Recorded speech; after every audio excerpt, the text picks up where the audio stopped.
Hello everyone, welcome in online e learning platform of agriculture and GK.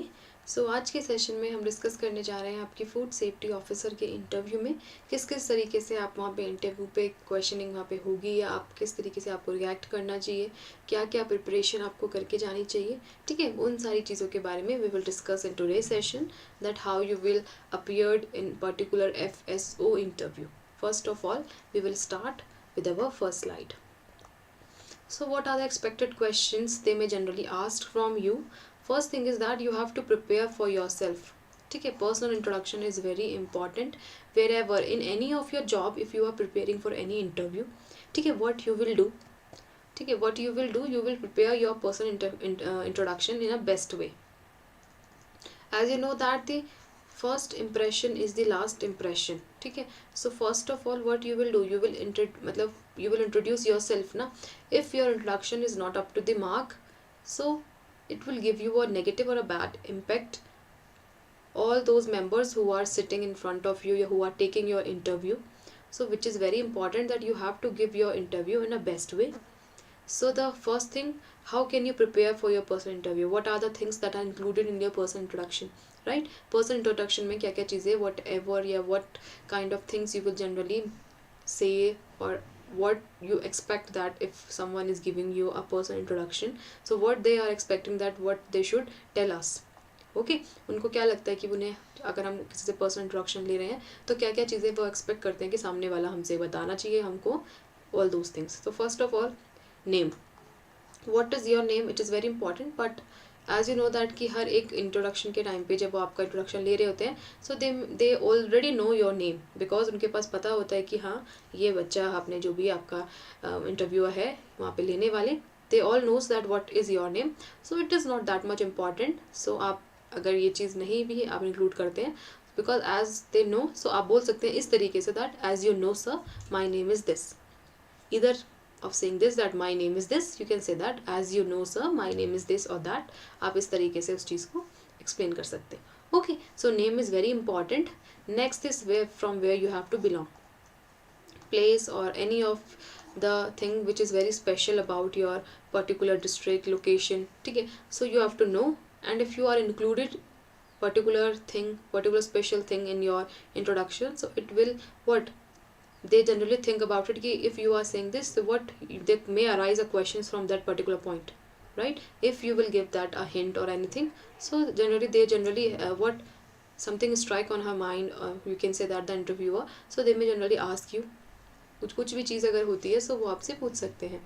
Next thing, your graduation, from where you have been graduated, right, the place, ठीक है, in which university, from which university you have been graduated, and what kind of graduation, right, which is very important. So graduation, name, from where you have to belong, what kind of graduation you are having, if you are preparing and if you are doing your post graduation further, so what you are preparing for and what you are pursuing right now, each and everything आपके यहाँ पे include हो जाती है. Okay, next thing is that after of this ठीक है, you have मतलब whenever you are giving a personal introduction, this is the important points you have to include it in your introduction, which is very important.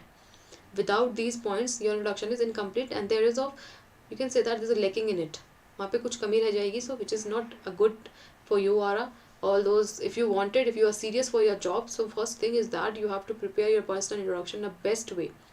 It is the first impression and it always last with impression with your जो भी आपके faculty member है या interview committee बैठी है उन पर. Okay, so what next is that if you are pursuing a post graduation, if you are doing anything, you can tell us that I am doing right now, and if you are doing any of your job or any of your activities, you can compile it with it. ठीक है, compile कर सकते हो आप इसके साथ कि मैं यहाँ पे अभी वर्क कर रहा हूँ and मैंने ये चीज़ यहाँ पे करी है. And after that, what are your hobbies, which is very important. They may generally ask, never says that I like dancing, singing, reading, मतलब ये चीज़ें नहीं होती हैं, because we have to what firstly think about it that these are my hobbies. Of course they are hobbies, but as a purpose या as you are giving a interview for a job, so ये थोड़ा सा negative impact वहाँ पे देती है. If you are saying that I like dancing, I like singing, everyone loves गाने सुनना. I think there is no one who can say that I hate singing या hate listening music, no one. Most probably अब एक दो अगर आ जाते हैं, the whatever you can say that some of people you say that no no no, I am the one who never listen music, who don't like to listen music on all that, who don't love to dance. It's okay if you don't, fine. If you love, it's okay, but you haven't said when you are giving an interview, in the all those members who are sitting in front of you, they don't even expect you to set such kind of things in your interview. In your personal introduction में आप ये चीज़ें बोलो कि I love singing, I love dancing और all those. Develop hobby. What you can say that particularly आप कह सकते हो जो भी आप अच्छी चीज़ें, I like to read newspapers, I like to read in particular time में आप बोल सकते हो कि मेरे को ये काम करना पसंद है, मैं इंटरव्यूज़ देखता हूँ, I love to watch the. For you can say that कि कोई आप पर्टिकुलरली चीज़ बोल रहे हो, सो वो एक ऐसी चीज़ होनी चाहिए कि वहाँ पर what they may arise you know second questions from that first question. Singing and dancing, what you will say? So sing a song. What will be the next question? If you will said that I love singing, yeah, I love to dance, so they will never said kid come on show me your dance. Never. Because ये आपकी hobby हो सकती है, but as a purpose if you are giving any kind of interview in any of your job interview, ठीक है, it is not that much good. Okay, other than this, if you want to say, you can. I am just giving you a hint that it is not good if you are preparing for it. If you just आपने note कर लिया कि मैं hobby में ये चीज़ें बोलूँगा, so just removed it and think about it. What kind of hobbies do you have and what you actually said it on particular time. Next is your goal. Goal is very important because everyone's life, if you are preparing for a job without an aim or a goal, you haven't get anything. If you don't have any aim or a goal, then how can you achieve it, right? So first of all, you have to target a goal or suggest. You cannot suggest, you can just think of it, kid, what is my goal? If you want to be FSO, so said that my goal is to be a food safety officer. It is your goal. ठीक है, तो इस तरीके से आप अपना personal introduction को तैयार करो बेस्ट वे में, बेस्ट तरीके से, ठीक है. ये चीज़ें इंक्लूडेड होनी चाहिए and these are the all things that your personal introduction should have. ये चीज़ें कंपाइल इंपॉर्टेंट है, इनको अपने पर्सनल इंट्रोडक्शन में ज़रूर इंक्लूड करनी है. ओके, इनके बिना if you are generally missing one और two things in particular introduction, so your introduction is incomplete. Understood. Next is what are the expected questions you may what an interviewer may ask from you is all about your subject matter knowledge. It is very important that subject matter, okay, as you pass the exam and then you qualify for your interview, so you may get particularly, you may have knowledge of your all subject related aspects na. So particularly what we will do, you will revise all those things that are in your subject, so that they may ask anything about your particular subject matter, not particularly one topic, two topic, three topic. They may ask anything. They know that you get, matlab you can say that they know what you will know or not. If because as you qualify the exam, so they generally knows you that you are an intelligent person. After all, yeah, after that particular qualifying the exams, you may get enter into interview phase na.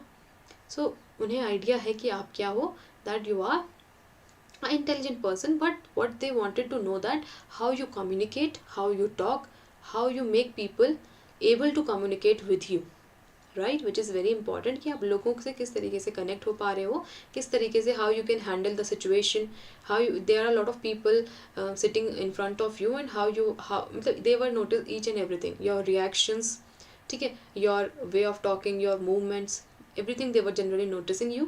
So don't think that कि वो आपको देख नहीं रहे हैं, या they are not noticing you, they are not judging you. They are judging you every time, they are noticing you every time, and they will generally, you can say that they will, what kind of reactions you will made, they will generally notice that particular reactions also.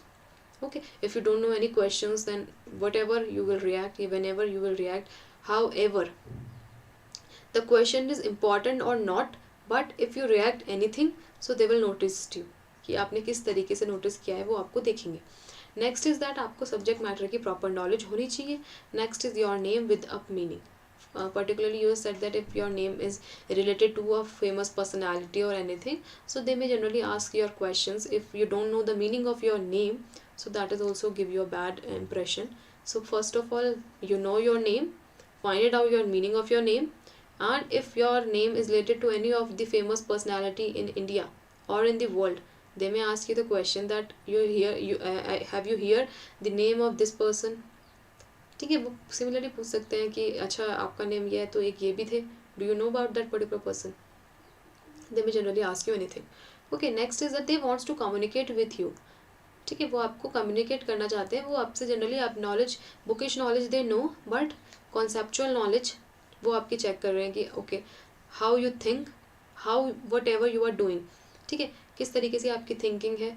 How, अगर if they will generally they will give you situation based questions भी generally they will ask you कि if there is anything in your wherever, I will generally कह सकते हो कि यहाँ पर आपको हमने क्या है पोस्ट कर दिया है, and if there is that kind of situation then on that particular situation how will you react, what you will do. So situation based questions are very important, and they're noticing you that how you are reacting on it. You know have you know about any of the food agencies, ठीक है। if you are preparing for FSO, so if there is any of the food agencies you have to know about all those food agencies, ठीक है। अगर कोई भी food agencies हैं, कितनी हैं इंडिया में, कहाँ कहाँ पर हैं, क्या क्या रोल उनके हैं, किस किस तरीके से वर्क कर रही हैं, तो फूड एजेंसीज के बारे में मेजरली आपको पता होना चाहिए as you are preparing for your food safety officer. As a officer you should know about all those things. Have you that's how we have to stay organized.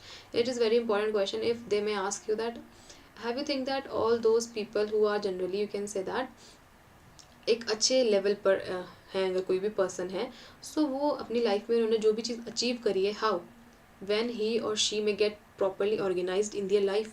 So if you want to achieve something, and if I will say that how will you how will you stay organized in your life, so how can you generally define or you can say that कि make me how can you say that कि मतलब आप किस तरीके से उसे बोलोगे कि आप इस तरीके से मैं कैसा रहता हूँ, it is in such a way I will generally stay organized, इस तरीके से मैं ऑर्गेनाइज रहता हूँ। What we will do to stay organized in the life.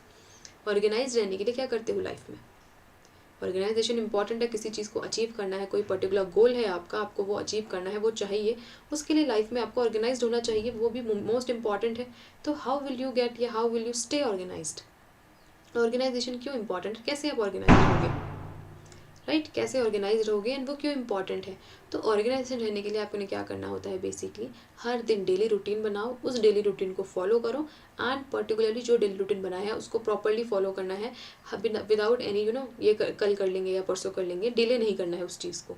Okay, so which is very important to get या to have organised in your life, make daily routines, and daily routine के basis पे आपने वो जो work लिखा है उसको complete करना होता है। Okay, don't let the situation, so that क्या होगा, अगर सिचुएशन को लेट डाउन कर दोगे तुम, सेम सिचुएशन अगेन आएगी, फिर पैनिक होगे, फिर दोबारा उसको लेट डाउन करोगे तो अगेन सिचुएशन आएगी, उससे डेंजरस आएगी। सो उस टाइम पे आपको क्या होता है, वहाँ पे दिक्कत होती है। अगर ऑर्गेनाइजेशन है आपकी लाइफ में तो आप हर एक सिचुएशन को हैंडल कर सकते हो। ऑलराइट, नेक्स्ट अगर हम देखते हैं, you have to know about all those private companies that are generally working in the food safety, ठीक है। फूड सेफ्टी की रेंज में जितनी भी प्राइवेट कंपनीज़ आपकी वर्क कर रही हैं, आपको उनके बारे में नॉलेज होनी चाहिए कि कौन कौन सी प्राइवेट सेक्टर की कंपनीज़ हैं जनरली जो वर्क कर रही हैं आपके, बहुत अच्छा जो है जनरली आप कह सकते हो अचीव किया है उन्होंने, ठीक है, अच्छा परफॉर्म कर रही है या अच्छा अचीव कर रही हैं आपकी फूड सेफ्टी की रेंज में। उन सारी प्राइवेट कंपनीज़ के बारे में पता होना चाहिए। गवर्नमेंट सेक्टर्स में जितनी भी आपकी फूड रिलेटेड कंपनीज़ हैं या authorities, organisation, each and everything है, you should know about all those things. Next is NGO, that is non governmental organisation. NGOs के बारे में प्रॉपर नॉलेज होनी चाहिए, कौन सा NGO कहाँ है, कितने NGO फूड रिलेटेड यहाँ पे रन हो रहे हैं, ठीक है, कहाँ कहाँ पर कौन सा NGO है, अगर आपके डिस्ट्रिक्ट में कोई NGO है तो कहाँ पर है, किस तरीके का वर्क वो परफॉर्म कर रहा है, आपको किस तरीके से, अगर आप NGO में वर्क करोगे या आपने कभी वर्क किया है तो किस किस तरीके से आपने वहाँ पे एक्टिविटीज़ को नोटिस किया है, ऑब्जर्व किया है, ठीक है, कुछ भी पूछ सकते हैं। नेक्स्ट इज़ आपका मैरिटल अफेयर, अगर अफेयर नहीं, इट्स स्टेटस, कि आपका क्या है, बेसिकली आप मैरिड हो, अनमैरिड हो, अगर मैरिड हो तो how you are managing it, ठीक है, ठीक है, बहुत सारी चीज़ें, मैरिड हो, आपने अभी तक जॉब के लिए अप्लाई नहीं किया, फर्स्ट टाइम आप जॉब के लिए आ रहे हो, तो कैसे आप सर्वाइव कर रहे थे, किस तरीके से आपकी अर्निंग हो रही थी। दे में ask you the questions various type, अगर अनमैरिड हो तो अभी तक आप जनरली क्यों सिंगल हो, बहुत सारे तरीके के वो क्वेश्चंस पूछ सकते हैं। दे में जनरली आस्क यू एनीथिंग, क्योंकि कोई लिमिट्स नहीं है उनके क्वेश्चंस की, वो आपसे कम्युनिकेट करना चाहते हैं तो वो आपसे कुछ भी पूछ सकते हैं, कुछ भी, मैं ये नहीं कि फालतू के सवाल, बट एक पर्टिकुलरली कह सकते हो एक एरा में रहकर वो आपसे क्वेश्चनिंग पूछ सकते हैं। नेक्स्ट है keep all the documents which are required with you, ठीक है, जितने भी डॉक्यूमेंट्स आपको चाहिए वो आपको क्या होने चाहिए, आपके पास होने चाहिए। जितने भी डॉक्यूमेंट्स की रिक्वायरमेंट होती है या चाहिए, वो सारे डॉक्यूमेंट्स आपके पास होने चाहिए। ओके। नेक्स्ट है स्टेट एडमिनिस्ट्रेशन के बारे में प्रॉपर नॉलेज आपको चाहिए कि स्टेट किस किस तरीके से एडमिनिस्ट्रेट करता है फूड सेफ्टी के लिए। स्टेट फूड अथॉरिटी के बारे में, ठीक है, फूड कमिश्नर के बारे में प्रॉपर नॉलेज होनी चाहिए। हर एक पर्टिकुलर लोकेशन कह सकते हो या हर एक एरिया वाइज आपको ये सारी चीज़ों की नॉलेज होनी चाहिए। डिस्ट्रिक्ट एडमिनिस्ट्रेशन की प्रॉपर नॉलेज होनी चाहिए। उसके बाद फूड रिलेटेड कोई भी प्रॉब्लम है, अगर वर्ल्ड में कोई फूड रिलेटेड प्रॉब्लम हो रही है या इंडिया में कोई मेजरली फूड रिलेटेड प्रॉब्लम हो रही है, अगर पर्टिकुलरली कह सकते हैं कि ठीक है इंडिया में क्या मेजर फूड प्रॉब्लम आपने ऑब्जर्व की है, बताओ वर्ल्ड में कौन सी मेजर फूड प्रॉब्लम ऑब्जर्व हो रही है, अगर हो रही है तो कैसे सॉल्व करोगे, हाउ यू विल सॉल्व, ठीक है। पर्टिकुलर आप जिस डिस्ट्रिक्ट में के हो पूछ सकते हैं क्या वहाँ पे कोई इस तरीके की प्रॉब्लम ऑब्जर्व आपने देखी है या हुई है जो कि फूड रिलेटेड होगी, वो आपसे जनरली आस्क कर सकते हैं कि अच्छा ये पर्टिकुलर प्रॉब्लम हमने ऑब्जर्व करी है, क्या आपने भी करी है, अगर करी है तो कैसे इसको आप सॉल्व करने की ट्राई करोगे, राइट। ये इंपॉर्टेंट है आपका, तो इसे आप अच्छे से पढ़ लेना और देख के जाना, ठीक है। How do you solve these problems, as मैंने बोला जिस तरीके से अगर कोई पर्टिकुलर प्रॉब्लम है, वर्ल्ड में है, इंडिया में है या आपके डिस्ट्रिक्ट में है, तो उस प्रॉब्लम को सॉल्व करने के तरीके भी वो किससे आपसे ही पूछेंगे कि आप बताओ किस तरीके से आप उन प्रॉब्लम को सॉल्व करोगे, ठीक है। अगर आप एक चीज़ और जोड़ते हो अपने इंटरव्यू में, that I am having a problem solving approach, कि आप प्रॉब्लम को सॉल्व करने में अच्छे हो, तो क्या वो आपको पूछ सकते हैं कि अच्छा बताओ, फिर आपने खुद ही बोला कि आप प्रॉब्लम को सॉल्व कर सकते हो, तो ये अगर आपने प्रॉब्लम ऑब्जर्व करी है तो उसे किस तरीके से सॉल्व करोगे। ओके। डिस्ट्रिक्ट रिलेटेड सारी नॉलेज आपको होनी चाहिए, जिस डिस्ट्रिक्ट से आप बिलोंग करते हैं आपको वहाँ के बारे में फूड रिलेटेड तो मोस्टली चीज़ें पता होनी चाहिए, ठीक है। जीआई टैग्स पढ़ लेना कि कौन कौन से फूड प्रोडक्ट्स को वहाँ पे जीआई टैग मिला हुआ है, that is geographical indication tag which is very important, ठीक है। आपसे पूछ सकते हैं कौन कौन सी फूड की कंपनीज आपके वहाँ पे रन हो रही हैं, क्या क्या प्रोडक्ट्स वहाँ पे आपके फूड रिलेटेड बनाए जा रहे हैं, क्या आपने कभी चेक किया है कि किस तरीके से वहाँ प्रोडक्ट फॉर्म हो रहे हैं या बनाए जा रहे हैं, फूड सेफ्टी को किस तरीके से मैनेज किया गया है, ठीक है। Each and everything they may ask from you. Next है why you want to be FSO, क्यों बनना है आपको, इंपॉर्टेंट क्वेश्चन है, इसका जवाब तो आप ही दो सकते हो, ठीक है। आप बनने जा रहे हो तो why you want to be, अब बहुत ज़्यादा एक देशभक्त वाला वो नहीं होना, because I want to generally कह सकते हो कंट्रीब्यूट करना था अपनी कंट्री में, and that is why I generally wants to be a FSO, because I want to contribute for my country in a good way, in a good sector, or you can say that in a government sector, and that FSO give me this opportunity कि हम वहाँ पर क्या कर सकें, अपने देश के लिए, अपनी कंट्री के लिए मैं थोड़ा सा कंट्रीब्यूट कर सकूँ, और मुझे एक अपनी जॉब की सिक्योरिटी चाहिए थी, just because I want the security in the job, and it is one of the कह सकते हो आप अच्छी पोस्ट की जॉब है, गवर्नमेंट सेक्टर में है, तो मुझे इसमें या मैं FSO बनना चाहता हूँ या चाहती हूँ। Okay, in such a way you will generally compile your answers. Okay, next अगर हम देखते हैं सेलेक्ट और not, if yes then why, ठीक है। वो पूछ सकते हैं कि ठीक है हम आपको सिलेक्ट कर रहे हैं, then why we will select you, if not then why, if yes then why, right? So if you will said that कि sir all those quality which are you can say that all those quality which are required or which are needed to have या to become an FSO, जो भी qualities FSO बनने के लिए चाहिए होती हैं, I think I am having, and if you similarly if you think the same, then you may get the you can say that how, मतलब कह सकते हो कि आप मुझे एक चांस देके देख सकते हो, you may get, I will generally क्या I will never let down you, इस तरीके से आप उस चीज़ को कंपाइल कर सकते हो, ठीक है। कि अगर मैं बनना चाहता हूँ, अगर आपको लगता है कि I am having that particular qualities या all those things that in particular individual to be an FSO is having, ठीक है, तो you can get me a chance, you can give me a chance and I will be a FSO. But if you think that there are a lot of competitors, and if any of the competitor having qualities which is much, yeah, you can say that having more qualities than me, अगर उसके पास मेरे से ज़्यादा qualities हैं, he is more superior, you can say that, and he is having more knowledge, more knowledgeable, so you may get chance, right.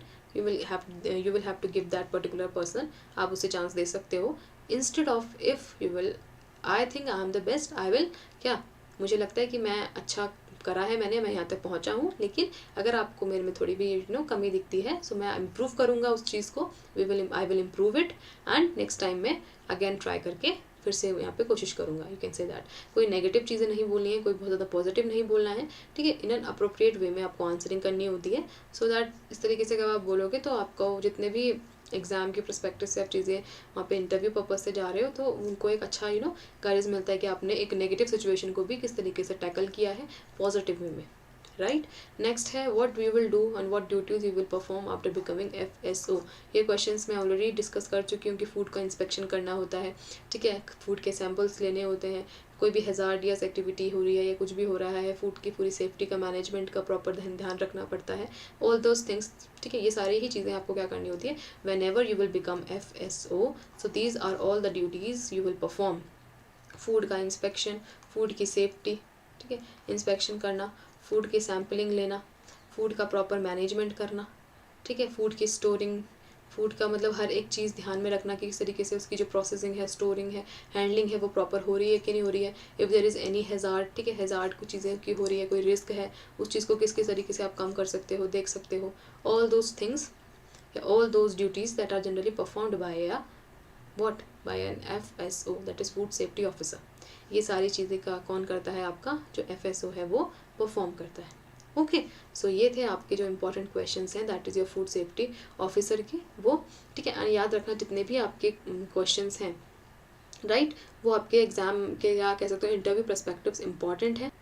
सो जितने भी questions मैंने बताए हैं वो इंपॉर्टेंट हैं आपके लिए, एंड आप जितने भी मतलब जनरली इसी टाइप के क्वेश्चंस क्या होंगे आपसे इंटरव्यू में वो पूछ सकते हैं। बेसिकली अपना इंट्रोडक्शन अच्छे से तैयार करना, जितनी चीज़ें बताई हैं उनको अच्छे से पढ़ के जाना, सब्जेक्ट मैटर की प्रॉपर नॉलेज रखना, टॉपिक वाइज एक एक वर्ड मतलब चीज़ें रखना कि अच्छा ये टॉपिक है, इसका मतलब ये होता है, इसमें ये चीज़ें आती हैं। थोड़ी थोड़ी नॉलेज आपको, आपने एग्जाम क्वालिफाई किया तो आपको नॉलेज है, but what you will do, you will generally prepare your self best, and कोई हेजिटेशन मत करना वहाँ पे, सो दैट वहाँ पे एक थोड़ा नेगेटिव इम्पैक्ट जाता है। So best of luck, and आप जितने भी आपके इंटरव्यू होगा वो आप अच्छे से तैयारी करो उसकी। Alright, so that's all for today. Thank you everyone for watching this video. This is your agriculture and GK।